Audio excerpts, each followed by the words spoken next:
diingatkan akan lebih baik dan terasa kenikmatannya bila setiap surah yang dibacakan oleh imam kita bisa ikuti. Untuk itu dianjurkan, seperti sering di beberapa kesempatan saya sampaikan, agar sebelum itu dibacakan oleh imam, makmum bisa mentilawahinya terlebih dahulu. Contoh begini, tadi Isya itu saya antarkan di akhir juz 26 Adz-Dzariyat, kemudian dimulai Tarawih juz 27. Adz-Dzariyat korelasinya dengan At-Tur. Di Adz-Dzariyat kalau kita lihat ayat 15 sampai kita ambil ayat 23 misalnya, innal muttaqina fi jannati wa 'uyun akhidhina ma atahum rabbuhum innahum kanu qabla dhalika muhsinin kanu qalilan minal laili ma yahja'un wa bil asharihum yastaghfirun. Itu amalan kita tuh dari tarawih, tahajud sampai sahur ya. Nah, tapi nanti ditemukan di At-Tur dengan redaksi yang cukup menyempurnakan dan berbeda suasananya. Innal muttaqina fi jannati wa na'im fakihina bima atahum rabbuhum wa waqahum rabbuhum adzabal jahim. Nanti puncaknya di ayat 21 sampai 22-nya itu ya. Walladzina amanu wattaba'athum dzurriyyatuhum biimanin alhaqna bihim dzurriyyatahum wama alatnahum min 'amalihim min syai' kullu imri'in bima kasaba rahim. Jadi kalau yang di Adz-Dzariyat itu menawarkan kenikmatan surga secara personal di taman surga. Jadi ada manusia yang ahli surga akan masuk di tempat terindah taman surga. Itu digambarkan oleh Allah di Al-Quran sedang berpetualang di bumi. Di antara aktivitasnya dia mampu menata ibadah malam. Jadi dari mulai menyedikitkan tidur, dia hidupkan malamnya, ditutup di waktu sahur dengan dia istighfar.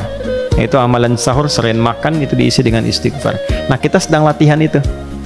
Kalau sukses kita kerjakan Ramadan dan dibiasakan pasca Ramadan, itu disifati oleh Al-Quran sebagai orang takwa yang sedang berpetualang di bumi. Kalau dipertahankan sampai pulang, sampai meninggal. Bukan pulang itikaf ya, sampai meninggal. Ya. Nah, kalau kita kerjakan dengan berjamaah begini, lantas kita berikan value-nya, nilainya, bimbingannya kepada keluarga untuk sama-sama ikut. Ya. Ini kan ada yang bawa istri, ada yang istri anak tinggal di rumah, nanti kita ibadah dibawa pulang, lalu di-share, terus diikuti. Nah, itulah jawabannya yang ada di At-Tur. Jadi amalan personal yang di-share dengan anggota keluarga itu tidak nanggung oleh Allah, disatukan anggota keluarganya dengan pengamal ini bersamaan ke surga ya. Dan itu tawaran ya, karena itu kalau bisa kita teruskan, bahasa Qurannya sederhana, walladzina amanu, dan orang-orang yang dengan imannya itu dia beramal. Kalau iman disebutkan tanpa amal soleh, artinya sudah konsisten imannya, jadi sudah pasti beramal soleh, jadi nggak perlu lagi disebutkan amal solehnya. Biasanya kalau masih latihan disebutkan amal solehnya. Latihan puasa, ya ayyuhalladzina amanu kutiba alaikumus syiyam. Latihan salat, alladzina yu'minuna bil ghaib wa yuqimunas shalah. Latihan menepati janji, ya ayyuhalladzina amanu aufu bil uqud.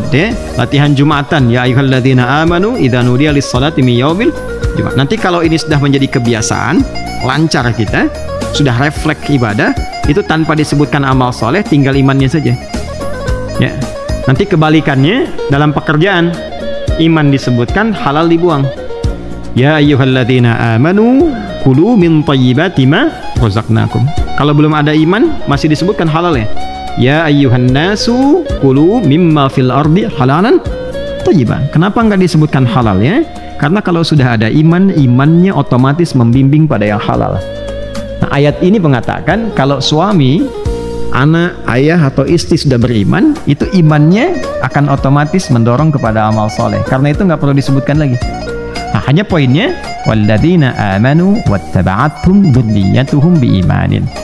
Ayah, ibu, suami, istri yang beriman, anak, kalau yang itikaf anaknya pulang ke rumah, lalu di-share pengalaman kita beribadah kepada Allah sampai merasakan kenikmatan, diikuti itu ya.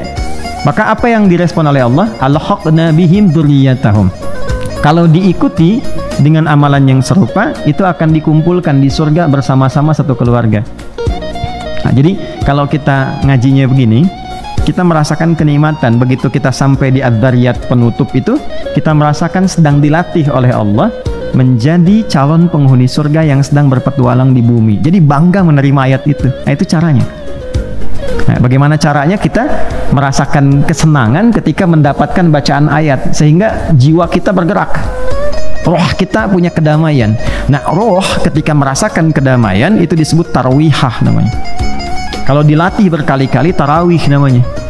Itulah sebabnya kenapa sholatnya disebut tarawih, karena sholat ini melatih jiwa kita supaya merasakan tenang, damai, sehingga dengan kedamaian itu muncullah kemudian berbagai jenis kebaikan yang bisa kita lakukan.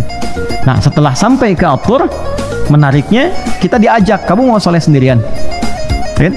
Mau ke surga sendirian? Kamu kan punya ibu, punya ayah, punya anak, punya istri. Kenapa nggak kamu share kenikmatanmu ini kepada keluargamu yang mungkin tidak ikut? Lalu kita share, masuklah di At-Tur. Jadi menerimanya tuh enak gitu. Ya, begitu selesai At-Tur wa idbarin nujum, langsung dibalas dengan bentuk tunggal, wan najmi idza hawa. Nujum ketemu najm. Nah, itu cara kita bisa mendapatkan kenikmatan. Nanti ada respon-respon tertentu di Quran yang sangat luar biasa.